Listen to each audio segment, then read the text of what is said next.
Olá, tudo bem? Estamos recebendo na TV Câmara o vereador e médico Zeca Monteiro.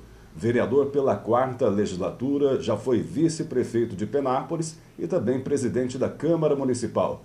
Doutor Zeca, tudo bem? Seja bem-vindo à TV Câmara. Tudo bem, acho que parabéns pela iniciativa de apresentar os nossos vereadores aqui nessa legislatura, que eu acho que é um papel importante que tem a TV Câmara. E a população, conhecendo melhor seus representantes, tem uma oportunidade maior de se intercomunicar com o legislador e assim desenvolver um papel importante dentro da democracia. Acredito, com esses anos todos que a gente tem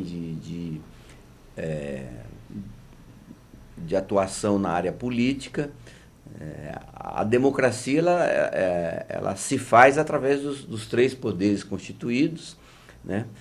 O legislativo através do prefeito, o judiciário através dos juízes, dos promotores, dos advogados, e o mais importante, o mais representativo e o que mais comunica com a população é o nosso poder legislativo, ao qual aqui a gente agradece ao nosso presidente, Kaique Rossi, e que, através de você, Cacá, que é o nosso jornalista aqui, divulgar, né, o perfil do vereador, o trabalho do vereador, né? A gente que está aqui já há mais tempo, né, sentia essa falta dessa interlocução e essa luta, então, pela TV aberta, que hoje é um canal, né, pago, né? Talvez a gente consiga nessa luta que a gente sabe que vocês têm aqui, pela TV aberta, a gente consiga, através do Congresso, através da luta no Poder Executivo Federal, abrir para toda a população, não só aquela proprietária do TV a cabo, mas para toda a população, que seria também um grande avanço e uma grande conquista. Zeca, por várias vezes você, num tom até de brincadeira, você cita que você é o vereador mais experiente aqui na Câmara Municipal e, de fato, na atualidade, o membro da Câmara Municipal com mais tempo na política. Quando é que começou esse seu envolvimento com a política? A política, na verdade, é uma questão que você vem desde de estudante, né? E você sabe que eu nasci numa família, a família Monteiro é uma família assim que tinha muitos professores, e ali na Cunha Sintra, com a Ramalho Franco, ficava a casa do meu avô Juvencio Monteiro, e aos domingos tinha aquele encontro com os meus tios, né? O meu avô, o Juvencio Monteiro, que foi proprietário da farmácia Monteiro muitos anos. E tinha meus tios, que eram professores, o Jaimão Monteiro, o Jairo Monteiro, né? Meu pai, que era o Walter Monteiro. Então, formava, minhas tias todas eram professoras, tia Diva, tia Dirce, tia Dalila. Esse ambiente de discussão, se discutia muito, não apenas política, mas os livros que eram lidos, o direcionamento da política nacional, e isso, ao entrar então na faculdade em 1970, né, estavam no fervor aí da política. Então, no colegial a gente participou dos movimentos do movimento estudantil pela luta, pelo retorno da democracia, que na época a gente tinha uma ditadura, em 68. E isso tudo, a discussão dentro das escolas, né? Penápolis foi um polo de discussão, né? Tivemos aqui a própria FUNEP discutindo. Então existia um clima, né, de discussão política. Então, essa luta pelo retorno da democracia, quando fizemos o vestibular, né, entramos dentro da faculdade, entrei na Faculdade de Medicina em São Paulo, na Santa Casa, e existia um centro acadêmico, e as lutas se prolongaram, né, nos anos 70, a luta foi contínua, e dentro do centro acadêmico existia a luta naquele tempo pelo movimento do residente. O residente naquele tempo não ganhava salário. Então foi uma época difícil, né? O estudante de medicina ele tem que estudar de manhã, estudar à tarde, fazer estágio à noite, estudar à noite. Então é uma vida bastante complicada, de total dependência econômico-financeira dos pais. E fazer aquele estágio de residência na época foi um momento muito difícil, porque ele era um estágio de residência que não tinha ganho. Então foi uma luta para a oficialização da residência, que é um estágio que o aluno que faz os 6 anos de graduação de medicina ele precisa fazer para se especializar. Então foi uma luta. E nessa luta apareceu a questão política. E quando eu retornei já formado em São Paulo, encontrei aqui em Penápolis um grupo de pessoas que gostavam da política, e nós fomos estudar política. Então, até então, nós tínhamos o ortopedista Dr. João Delia, que estava nos anos aí 70, 80. Eu cheguei aqui em 80, 81, né, depois de formado. Então, tinha o João Locão, né? Tinha o Dr. João Delia. Então, tinham vários, Dr. Paulo Maduro. Então, eram pessoas que a gente conseguia sentar, estudar, né? E aí nós resolvemos, através dos estudos, né, de que toda aquela luta que a gente fez pela democracia no país, a gente devia fazer em Penápolis também, e que a luta seria através de quê? Através da política, para você conquistar os espaços e tentar fazer as lutas pelas políticas públicas aqui no município. E essa discussão e essa luta culminou com a eleição, então, do Dr. João Delia, pelo antigo MDB, Movimento Democrático Brasileiro, né? E foi a partir daí que o Dr. João me convidou para fazer parte, naquele tempo, o governo Montoro, do MDB, e Penápolis foi um dos poucos municípios no interior de São Paulo que teve as prefeituras em que o MDB ganhou, e acabamos sendo indicado para diretor da Regional de Araçatuba, né? Não só eu, mas o professor Flanete na cultura, a professora Zezé, né? E tínhamos outros, que eu estou aqui lembrando de alguns apenas, mas que foram um grupo que se deslocaram até Araçatuba, ocuparam as regionais da cultura, da saúde, da educação, do professor Tito, Damaso, né? Então, naquele tempo se começou a discutir as grandes questões políticas. E a partir daí, então, depois desse mandato lá na Regional de Saúde, é que a gente começou a ser candidato e ocupar o espaço político dentro de Penápolis. Retornei a Penápolis, porque eu tinha mudado para lá, fiquei os 6 anos lá do João Delia.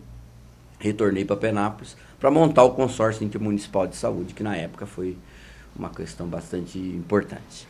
Zeca, você tem uma carreira profissional que é uma das mais admiradas, que é a de médico. Além de médico, você também é professor de medicina.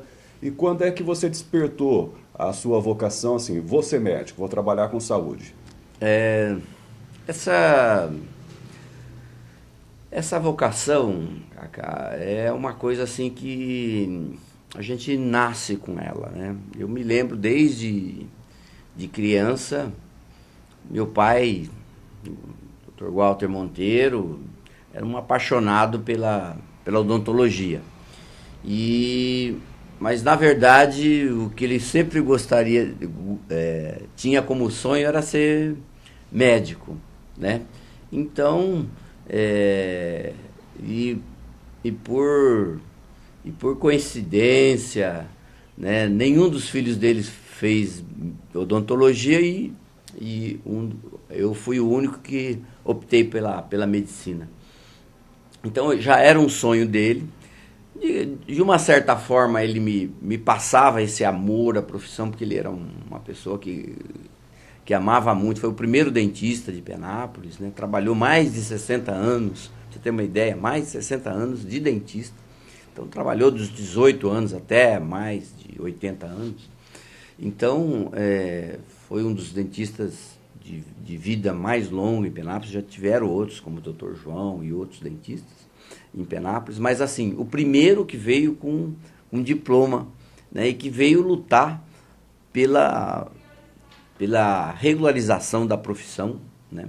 Então, a partir daí, é que passou, assim, passou aquele amor e a dedicação por uma profissão, né? E eu sempre fui muito, muito curioso, gostei muito de estudar. Então, a curiosidade pelo corpo humano, eu tinha duas paixões, né? A geografia, gostava muito de geografia, e a biologia. Então, essas duas áreas sempre me dominaram. E na época, eu sempre estudei, uma curiosidade, eu sempre estudei no Instituto de Educação Dr. Carlos Sampaio Filho. E eu morava ali na esquina, onde hoje é a Clínica Odontológica Cial, em frente à antiga Caixa, hoje Banco do Brasil, né? Eu nasci ali. E de tal forma que, quando tocava o sino lá, a sirene lá no Dr. Carlos Sampaio Filho, eu já sabia que era hora de sair, de pegar a mochila e sair, né? Porque era o primeiro sinal. Então, era atravessar a rua e entrava no Instituto. Então, eu fiz ali o primário, porque ali antigamente era o curso primário anexo ao Instituto, era na parte de cima. E na quarta série, o Instituto foi para o prédio anexo. A nossa carismática e importante diretora, professora Cacilda Romero, né? E lá eu me formei no primário, depois fiz o ginásio ali também, fiz o científico, quer dizer, praticamente toda a minha formação aqui em Penápolis eu estudei ali numa formação pública. É verdade que no científico eu fiz também o normal, ali no seu, né? Então fazia o científico de manhã e o normal. E ali eu ganhei um pouco de vontade ou vocação para professor, né?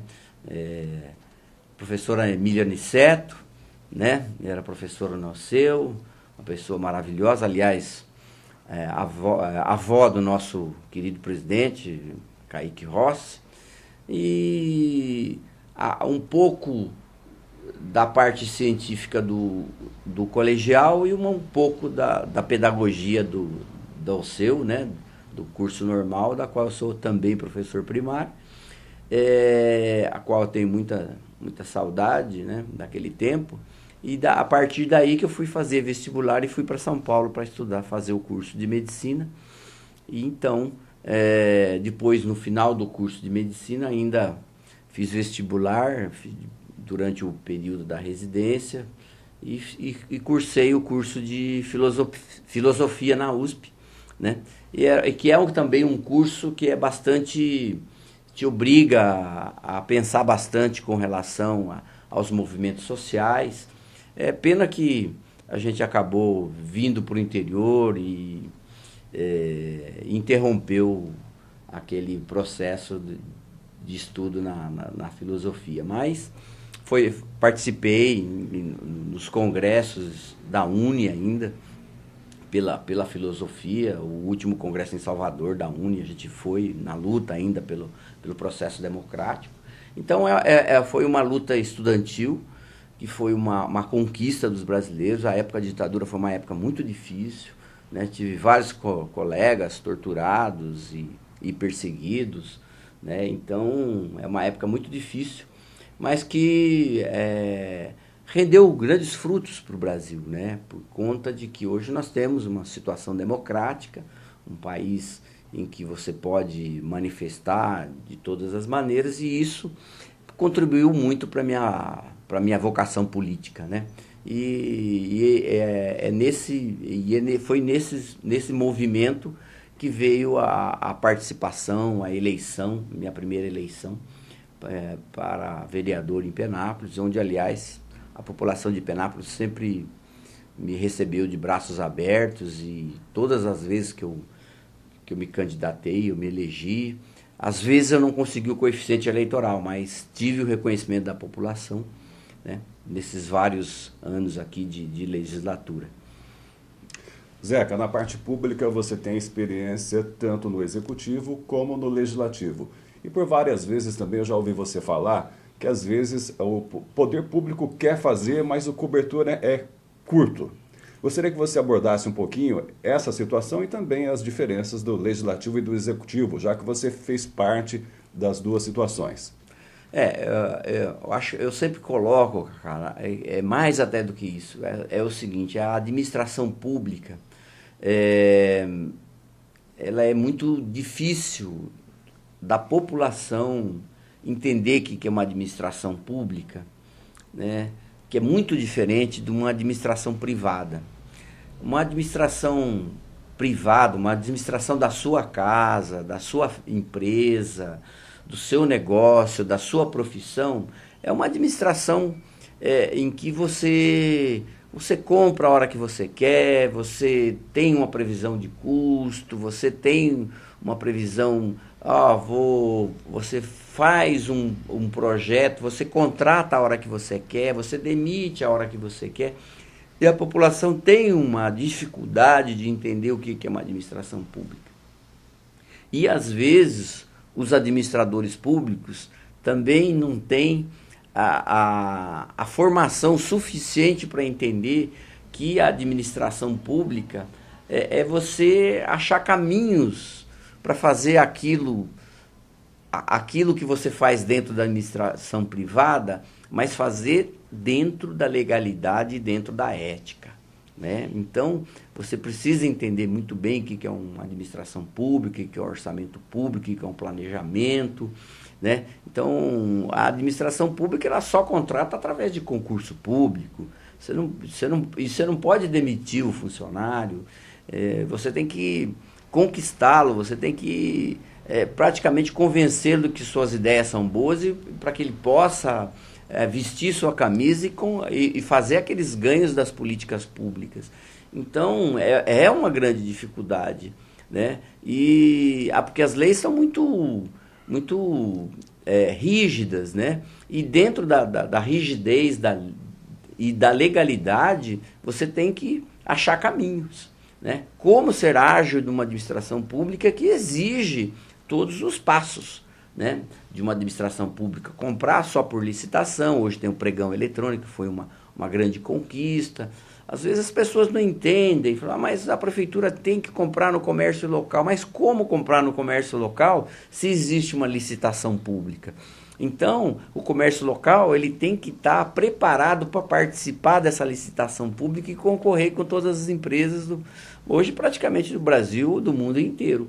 Então, é uma dificuldade essa questão. E, lógico, desde que eu me conheço, o orçamento público ele não é suficiente para atender todas as prioridades, né?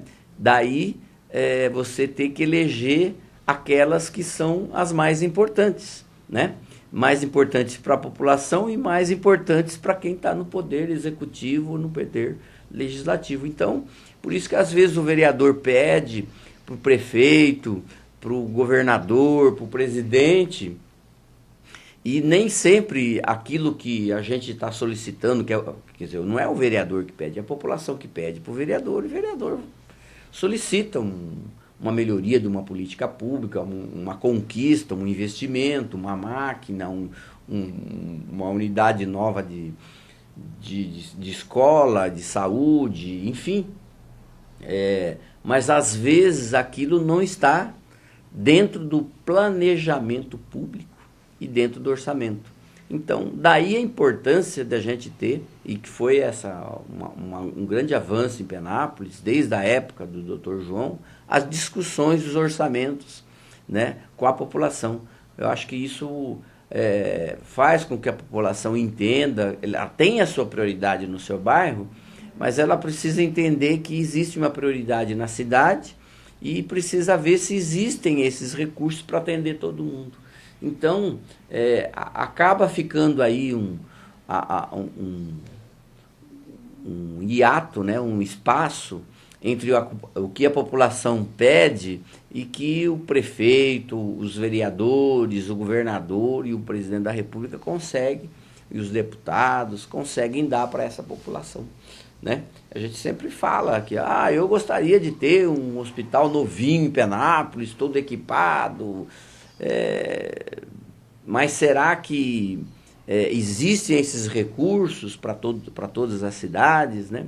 É lógico que é muito difícil. É muito difícil. Então, são grandes desafios, né, para a administração pública, mas eu posso te afirmar que Penápolis vem tendo uma administração pública, principalmente nessas últimas décadas, de primeiro mundo, e a Câmara é uma Câmara, o Poder Legislativo de Penápolis é um exemplo. Nós temos poucos... O que se faz aqui dentro do Poder Legislativo de Penápolis com o dinheiro público é realmente de uma competência muito grande. Então, é um poder enxuto, né? A gente não vê excessos, né? Então, o Executivo conduziu, apesar de Penápolis não ter um grande orçamento, mas tem um orçamento que está no seu limite, né? Uma vez que, não sendo uma sede de região, acaba sendo preterido nos investimentos do governo do estado, do governo federal, e acaba sobrando para quem? Quem está próximo da população? O prefeito. Então, as unidades de saúde são municipais, as unidades de saúde são municipais, né? Então, o saneamento é municipal, então toda a infraestrutura da cidade precisa ser tocada pelo governo municipal. E aí você tem o que aconteceu, né, e que já vinha acontecendo, que, ou seja, o número de funcionários municipais não é suficiente para tocar tudo isso, né? Então a gente tem o que aconteceu? Existe um teto de funcionários na prefeitura que não tem mais como você contratar, porque a legislação diz que você pode usar apenas 54% do orçamento público na contratação de funcionários. Então a gente está agora no impasse, que nós vamos ter que fazer o que eu digo, né? A administração pública é achar caminhos, né? Então, você, para ser competente na administração pública, você tem que perceber quais são os anseios da população e tentar resolver aqueles que são, pelo menos, os prioritários, né? E isso é uma dificuldade. Mas eu sou muito positivo, acho que talvez essas duas últimas legislaturas sejam as melhores que eu já tenha participado, né? Assim, em termos de qualidade de vereadores, de vontade. Teve um ano em que teve praticamente 80%, só ficaram 20% dos vereadores, né? Então, houve uma troca total, porque a população estava descontente com o Poder Legislativo. Então, trocou, a partir do momento que houve essa nova Câmara com os novos vereadores, com vereadores mais bem formados, mais participativos, mais bem interessados na população, nós tivemos praticamente, ineditamente, praticamente 90% de reeleição. Então, acredito, né, que isso com um aumento do número de vereadores. Então, praticamente acho que nós estamos conseguindo corresponder o anseio da população, e o Poder Legislativo, né, através do seu corpo de funcionários, é importante colocar isso também, né, a competência do corpo técnico aqui da Câmara, dos seus funcionários, né, consegue dar esse respaldo para a população. Zeca, abordando um pouco dos seus principais pedidos nesse começo de nova legislatura, nós temos sua defesa para a criação em Penápolis do Centro de Referência do Idoso, que seria um AME do idoso. Isso. Na verdade, o que o governo do estado já existe na capital, né, que seria um local onde existiria não só o geriatra, né, que é o médico clínico que atende o especializado no idoso, mas vai ter o cardiologista que faz o atendimento do idoso, o neurologista, né, o reumatologista. Então, o médico que atende reumatismo, que atende o coração, que atende a parte psiquiátrica. Então, na verdade, a psiquiatra faz parte da saúde mental. O neurologista, né, o dermatologista. Então, as várias especialidades que nós temos no AME, eles seriam dentro desse centro de referência. E a minha grande luta junto ao governador, junto ao secretário da Saúde do Estado, é que na região de Araçatuba, que são mais de 40 municípios, a região inteira não dispõe de um centro, de um ambulatório do idoso, né? Eu trabalho num ambulatório do Hospital das Clínicas, lá em Marília, né, que tem uma parte específica que é o ambulatório de geriatria, né? Então ali você tem os médicos que atendem especificamente a geriatria e que atendem as outras especialidades. Então, a gente está querendo, quer dizer, o que a gente precisa entender na sociedade é que a sociedade mudou, né? Até há 10, 20 anos atrás a gente tinha o quê? A gente tinha o maior número de população era de criança, né? Ou seja, a pirâmide populacional tinha uma base larga, porque era feita de crianças. Hoje ela está que nem um bujãozinho, né? Hoje a base é estreita, o número de jovens é muito grande e o número de idosos já aumentou, né? O Penápolis, no segundo censo do Conselho do Idoso, dá 14% da população hoje tem mais de 60 anos.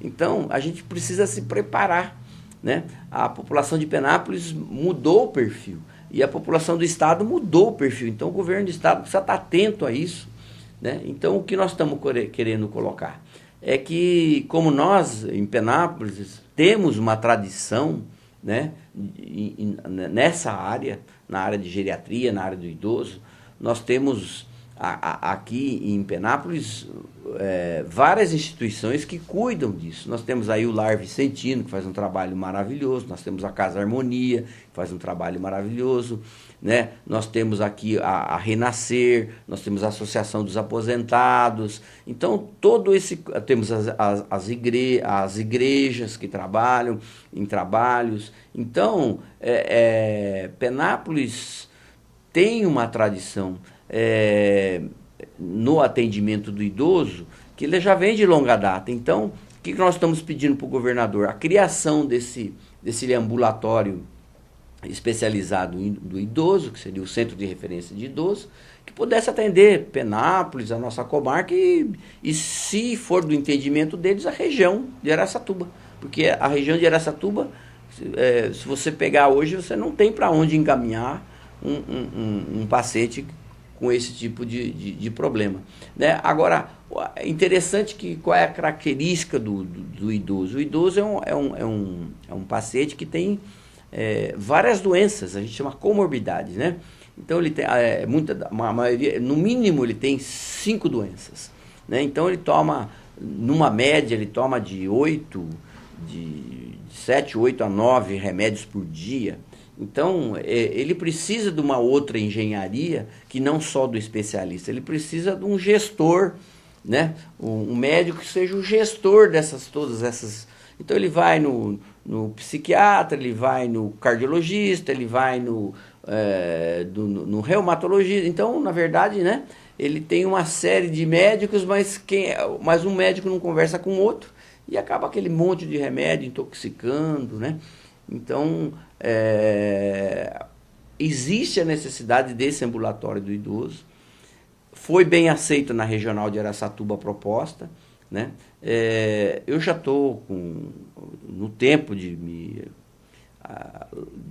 aposentar no Estado, essa coisa toda. Então, na verdade, o que nós estamos propondo o governador é que esse trabalho que eu faço lá em Marília, a gente possa trazer essa experiência desse trabalho para Penápolis, né? E que a gente possa coordenar tecnicamente isso e colocar à disposição do Estado, que eu acho que... Mas aí vocês podem perguntar, mas por que a Prefeitura não faz isso? Acabamos de explicar há pouco tempo, né? Que a Prefeitura não tem essa possibilidade financeira. Porque um especialista ele custa caro, os equipamentos, hoje você compra um computador, 2, 3 anos ele está velho, o equipamento da saúde é a mesma coisa. Então, você precisa estar comprando equipamentos novos, caros, constantemente, né? Você precisa de uma equipe multiprofissional, você não vai montar um ambulatório especializado, um ambulatório de idosos, se você não tiver uma assistente social, se você não tiver uma enfermeira, se você não tiver uma fisioterapeuta.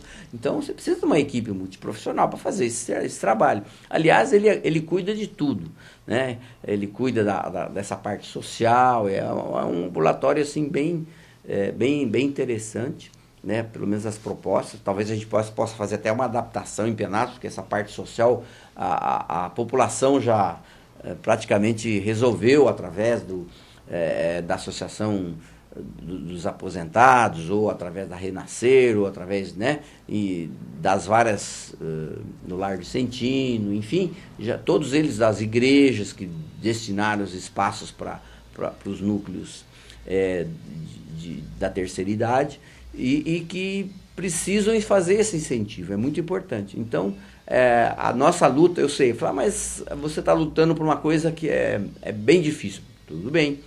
É que nem a luta, que é uma coisa que você deve perguntar, né? Do nosso centro de hemodiálise, né? Já há alguns anos eu venho lutando contra isso, com relação a isso, que é uma coisa importante que, por exemplo, Penápolis precisa ter. É um sofrimento, né? Você deslocar pacientes renais crônicos para fazer hemodiálise 2, 3 vezes por semana, para Araçatuba, para Rio Preto, enfim, é um sofrimento humano muito grande. E, além disso, nós temos hoje em Penápolis um dos principais profissionais da área nefrologista, que é o Dr. Nilson, que é o nosso presidente do CAP, que está querendo mudar para Penápolis, quer montar seu negócio aqui, e prontamente o prefeito municipal, Célio de Oliveira, atendeu o nosso pedido, nosso secretário municipal de desenvolvimento,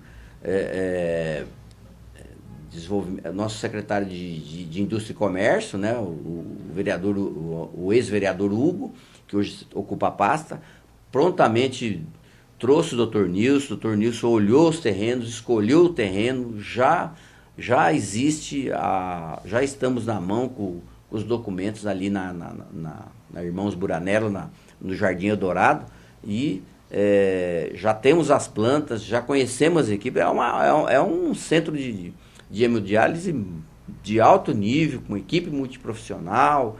Então, vai atender nossa região, nossa comarca, eu tenho certeza. E que às vezes as pessoas perguntam, mas é particular? Particular, porque o Dr. Nilson resolveu construir e equipar, né? Mas ele vai ter convênio com o SUS, né? E vai atender toda a população de convênios, particular, do SUS, enfim. É um serviço que ele, a partir do momento que ele for credenciado pelo SUS e pelos convênios, vai atender todo mundo, toda a região. E tenho certeza absoluta que o Dr. Nilson vai ser o nosso nefrologista aqui da nossa região, e nós vamos ter esse serviço que é muito necessário, né? Não tenha dúvida, Penápolis hoje já é uma referência e precisa continuar dando esse conforto, e queremos que o governo do estado se sensibilize e faça esse credenciamento dessa clínica do Dr. Nilson. Zeca, ganha cada vez mais repercussão o trânsito da Avenida Leandro Ratisbona de Medeiros, em função dos perigos da alta velocidade no local. E você, durante essa discussão, colocou uma situação nova para Penápolis, mas já comum em cidades da região, que é a instalação de radar. Na verdade, a questão do trânsito já vem preocupando Penápolis há algum tempo, né? Nós tínhamos um grande problema, que é esse problema da questão da municipalização, né? Quer dizer, trazer para para Penápolis mais um serviço.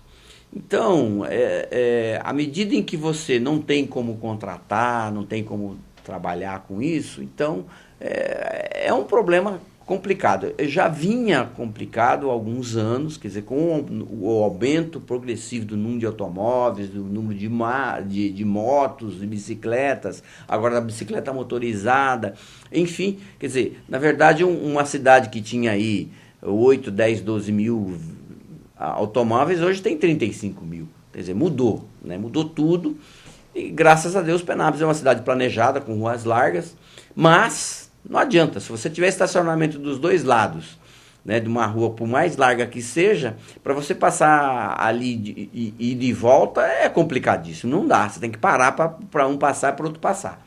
Então, existia esse problema. Então, quer dizer, a discussão do trânsito, ela ficou parada até o momento que o governo federal, não foi só em Penápolis esse problema, todas as cidades do Brasil hoje de médio e grande porte enfrentam esse problema. O governo federal abriu uma porta importante, uma janela importante, que é o convênio. O governo federal hoje ele dá recursos para o município municipalizar o trânsito. Então, se já existem recursos do governo federal, né, existe a atenção do governo estadual, né, o que a gente precisa agora num começo de mandato de executivo, como nós estamos, ter essa coragem que o prefeito Célio de Oliveira está tendo, junto com o nosso secretário, né, de planejamento, Tiago. Fomos conversar com eles abraçaram a nossa ideia, né, de discussão do trânsito, né, e estão abertos para essa discussão. E mais que essa discussão, né, já houve o encaminhamento essa semana do prefeito no sentido de encaminhar um coordenador para esse trânsito, a criação de um cargo para coordenar esse trânsito, né, vai ser muito importante, uma pessoa técnica. Hoje não é mais amador, hoje a questão é profissional, né? E a profissionalização dessa discussão, chamando todo mundo aí, o Chicão, que sempre se propõe a ter um projeto importante das bicicletas, já veio várias vezes aqui nessa Câmara. Hoje ele está mais entusiasmado com o Clube Atlético Penapolense, mas ele é um grande, contribui muito, além de ser um grande empresário, investir na nossa cidade, ele contribui muito com as discussões. Ele tem um projeto das bicicletas, então vou chamar todo mundo aí que tem ideias, fazer um mapeamento dos pontos críticos da cidade, né? É uma discussão polêmica? Né? Não tenha dúvida, o trânsito é polêmico, você não vai conseguir contentar todo mundo, né? Mas a modernidade precisa vir, e um dos problemas que nós temos é ali a Leandro, né? Então, a discussão ali, quando você vai numa cidade grande, você entra, o que tem lá? Tem as placas, 60 km por hora, é 70, é 50, mas enfim, se você andar fora daquilo, tem lá o periquitinho, o radarzinho que manda para você uma multazinha. Mas esse é um detalhe. Eu sei que isso é desgastante, todo vereador que defendeu isso tem desgaste, mas eu acho que a gente precisa modernizar. Não é esse negócio de ficar botando... Tinha um vereador aqui, teve, né, um ex-vereador aqui, né, o Chico, um grande empresário da cidade. Então, ele sempre falava que a lombada é buraco para cima, né? O vereador fica pedindo buraco para cima, buraco virado de boca para cima. Então ele sempre falava isso. Então Chico Altimari sempre criticou essa história, e eu sempre conto também, contei inclusive na tribuna, né, que o Benoni, assim que assumiu a prefeitura, era um tal de vereador pedir lombada. Quando ele assumiu, ele tirou todas as lombadas da cidade. Foi acho que um grande avanço, porque na verdade, se a gente tivesse que colocar a lombada na cidade inteira, eu acho que é importante, tem as escolas, toda generalização é burra, né? Mas assim, tem o lugar certo? Tem, em frente das escolas, em frente das creches, essa coisa tudo precisa mesmo. Mas existem outros recursos, a Comissão de Trânsito usa para reduzir a velocidade. Entre elas, o radar, né? Que detecta eletronicamente a velocidade, e que tira a fotografia, não tem problema nenhum. E colocação de balões, né, rotatórias, colocação de farol ou sinaleiras, como queiram chamar, né, que reduz a velocidade, que não dá mais. Ali A Ratisbon de Medeiros, por exemplo, é um fluxo de entrada e saída da cidade. Será que seria o lugar ideal de se colocar redutor de velocidade lombada? Eu sou contra. Eu acho que se fosse uma escola, ali tem um hospital, é verdade. Coloca um farol ali para dobrar. Tem na Big Mark, coloca um farol, ou fecha ali, como que é a comissão de trânsito, ou como que é o vereador Jonas, colocar um farol ali. Então, enfim, mas que reduza a velocidade, né? Mas que não perca a modernidade, esse fluxo rápido, né? Porque precisa ser bom para o comerciante, precisa ser bom para a população, precisa ser bom para todos, né? Então, Penápolis cresceu, tem um número grande e precisa ser estudado. Todos os gargalos da cidade, eu acho que Penápolis tem essas ruas importantes, eu acho que sempre vai dar polêmica, né? Tem aquelas ruas ali que foram mudadas perto do hospital ali da Unimed, Hospital Luiz Valente, quando colocou entrada e subida ali, foi uma polêmica, foi uma discussão. Bom, hoje passou a polêmica, está lá, está funcionando, mas lá existe o problema da velocidade também. Então, a gente precisa colocar isso na pauta. Zeca, você também tem liderado um movimento contra a guerra fiscal, uma situação que já tem envolvido a cidade de Penápolis com riscos aí da gente perder empresas, né, Zeca? Dificuldade muito grande, né? A gente tem, os empresários têm discutido com o nosso prefeito, têm discutido com nós vereadores, e nós juntamente com os contadores das empresas, junto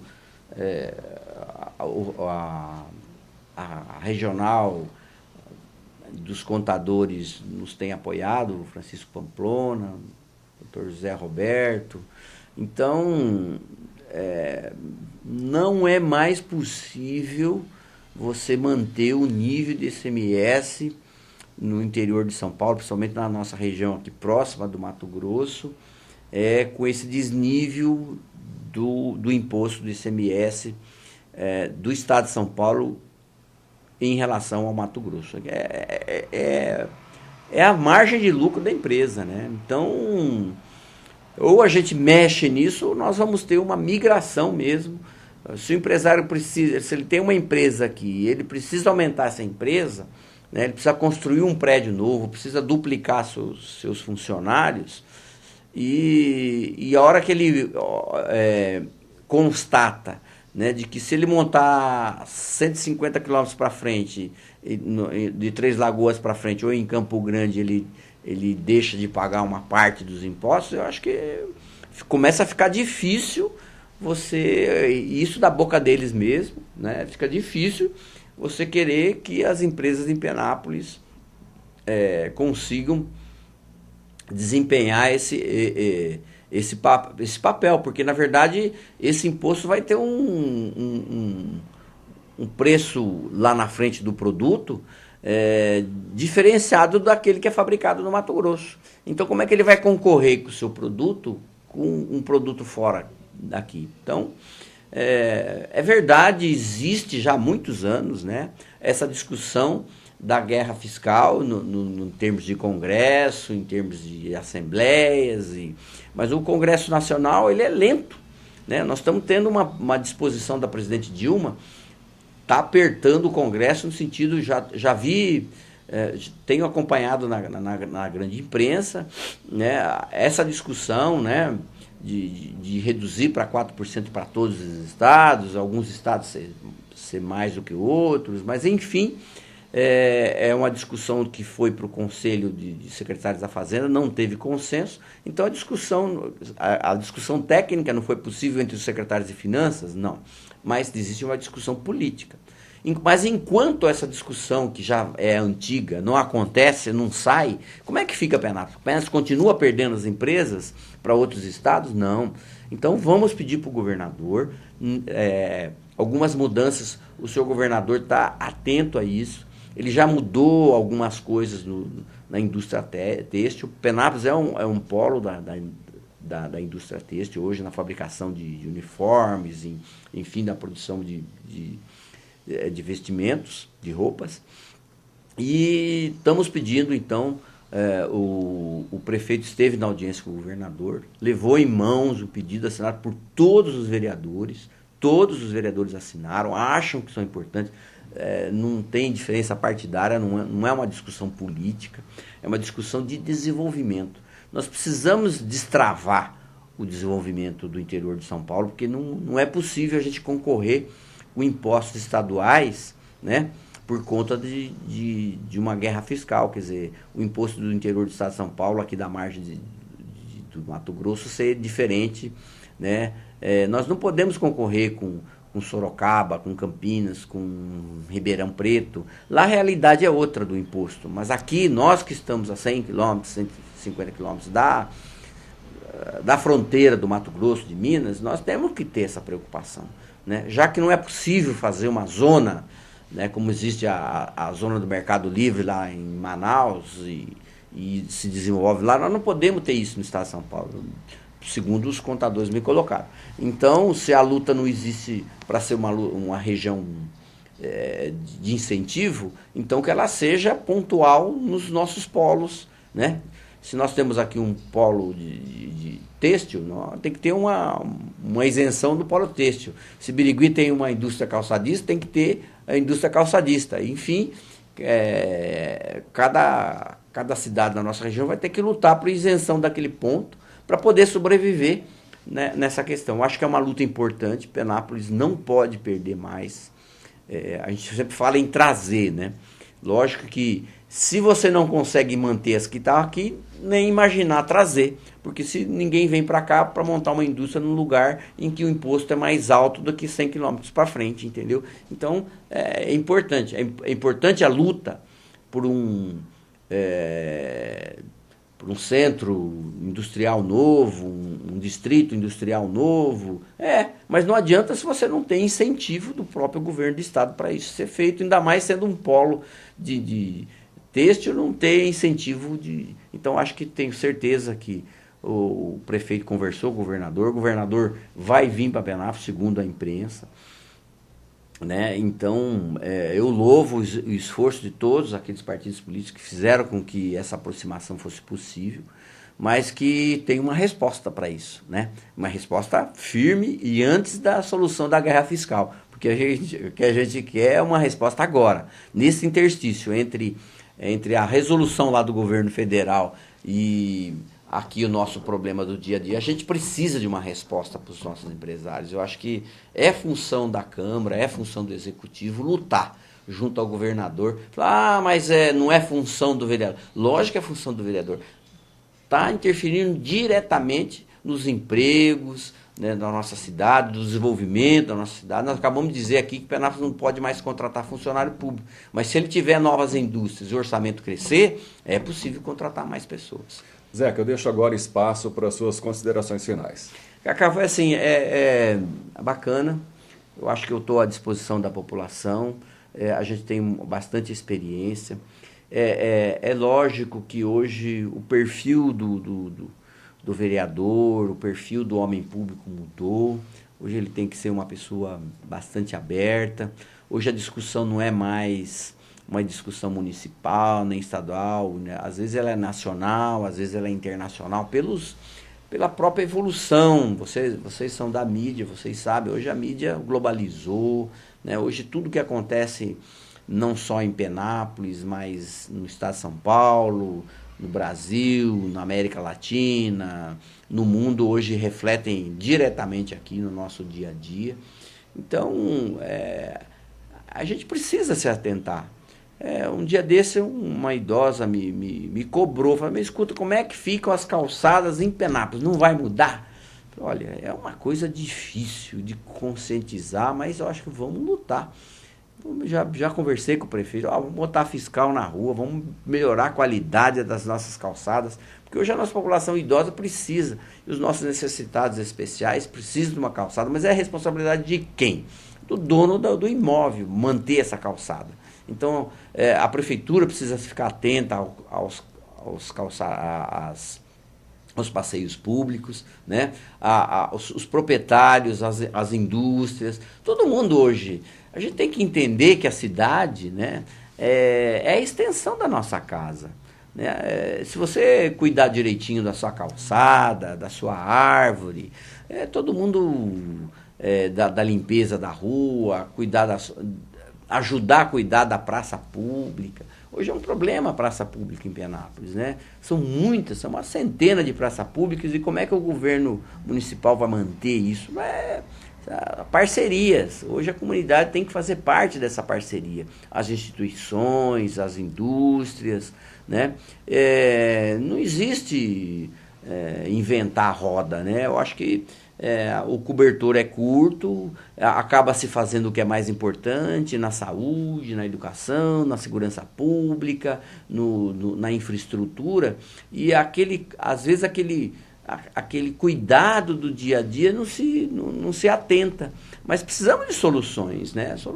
Acho que temos solução. Houve prefeitura aí que colocou multas grandes para quem não cuida da sua calçada. E é assim, multas grandes para quem joga no lixo, no terreno público, ou joga o lixo nos córregos. Então, não são alguns poucos, né, que não prestam essa atenção, né, na sua comunidade, que não gosta da sua comunidade.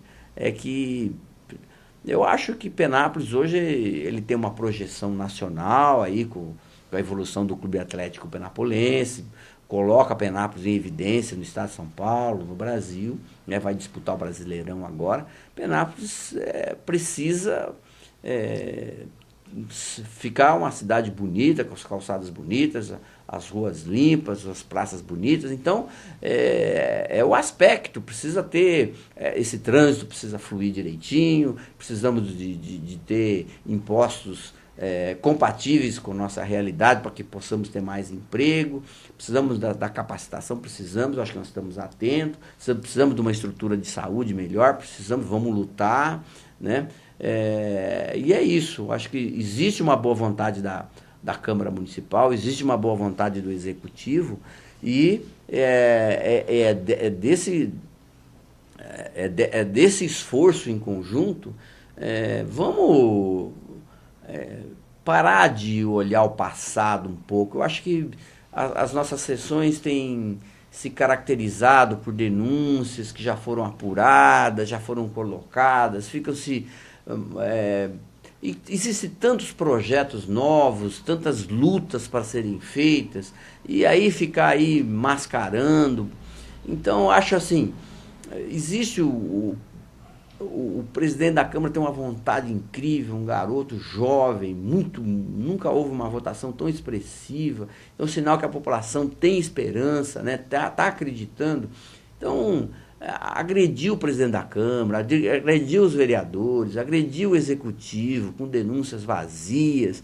Eu acho que isso, assim, tá certo, denúncia é importante, precisa ser colocada, toda denúncia precisa ser apurada, mas denúncia que já foi apurada, que já foi avaliada pelo Tribunal de Contas, já foi avaliada pelo Ministério Público. Então, olhar para frente, desenvolver. O nosso presidente é um jovem, cheio de vontade, cheio de ideologia. Então, os vereadores, é uma Câmara muito bacana, tem nossas diferenças, tem que ter diferença ideológica, né? A diferença de ideias, eu acho que ela tem que existir, né, nos campos, mas essa diferença de ideias tem que terminar no consenso lá na frente, tem que voltar para a cidade. O importante é a cidade ter recursos para isso. Bom, eu acho que é isso.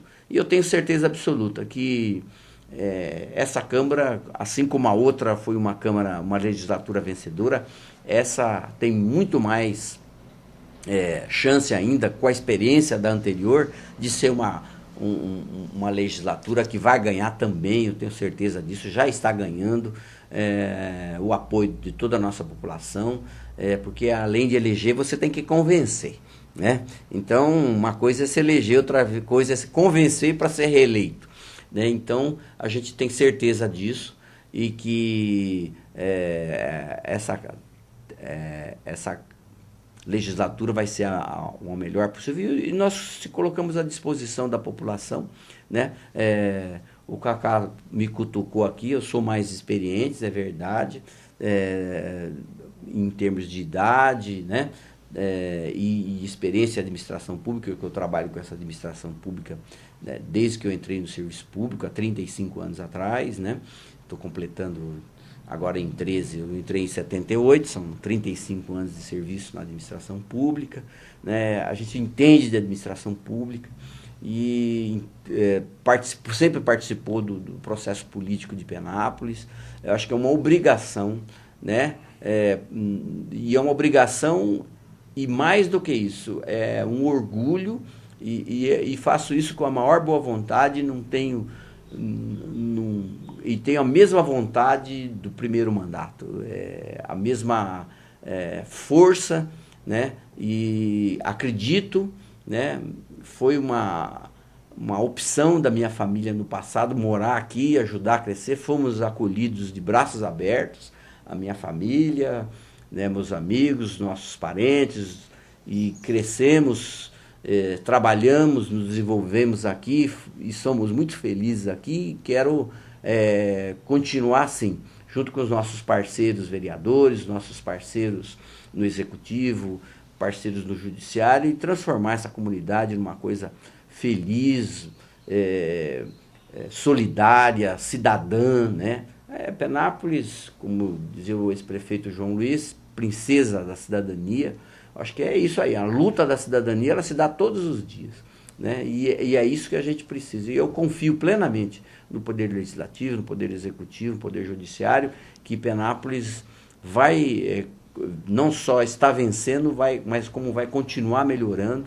E eu tenho certeza que esses são os caminhos, e vocês aqui estão de parabéns por nos ajudar nesse esforço, nessa luta, e eu quero acreditar que vão ser 2 anos importantes, 1 ano e meio importante, que é a eleição de governador, a eleição de presidente da República, a eleição dos deputados, né, que se aproxima aí daqui a 1 ano e meio, e que Penápolis vai saber superar a luta política e nunca perdendo o foco, que é o desenvolvimento e o bem-estar e a conquista da cidadania do povo de Penápolis. Eu agradeço muito os votos aqui conquistados e quero dizer que continuo com a mesma perseverança, a mesma ideologia que eu tinha enquanto lutador contra a ditadura lá, pela luta pelas conquistas da democracia, que hoje é uma bênção para o Brasil. Obrigado pela sua participação. Eu conversei com o vereador e médico Zeca Monteiro. Muito obrigado pela sua atenção e até a próxima oportunidade.